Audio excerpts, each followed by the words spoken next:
Okay, let's get it out of the way. Inca 2 has some of the best graphics you will see this year, but there's a lot more to say about this new game from Sierra, and almost no one says anything except that it looks great. Well, there's no denying it does look great. Sometimes it even sounds great, but this doesn't take away from the fact that what we've got here is a fundamentally weird piece of work. Inca 2 is, to no one's surprise, the sequel to Inca, where for some reason the Incan civilization not only still exists 500 years in the future, but they've colonized space.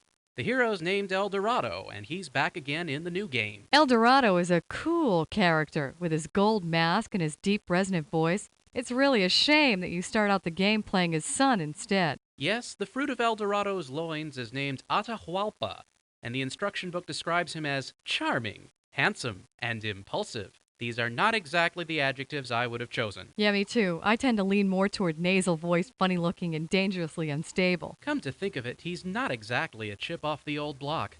I wonder what Mrs. El Dorado was up to while hubby was off conquering the universe.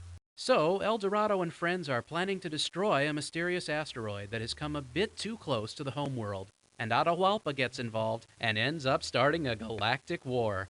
It figures. And in case you're wondering whether you have any input into this situation, forget about it. All you're asked to do is occasionally solve relatively simple puzzles and then sit back and watch the stupidity. Well, that's not entirely true. You also have to fly into arcade-style combat every now and then.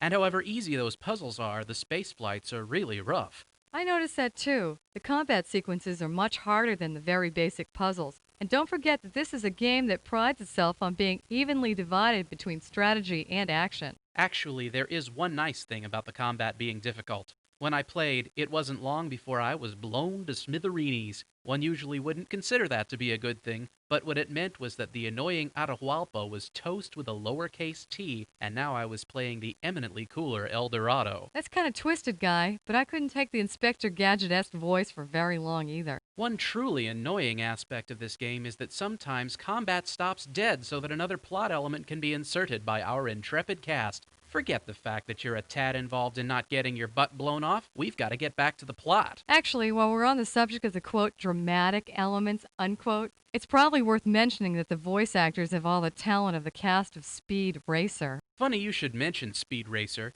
because despite the odd cultural mix in the game's storyline, the goofy voices and strange inflections coupled with the fact that the speech never comes close to matching lip movements had me thinking of dubbed Japanese monster movies. Camera is friend to all children. Actually, the thing that really surprised me is that despite all of these huge problems, I enjoyed this game. Well, I mean, no, I didn't care about the characters or the storyline, but I was having a good time laughing at it.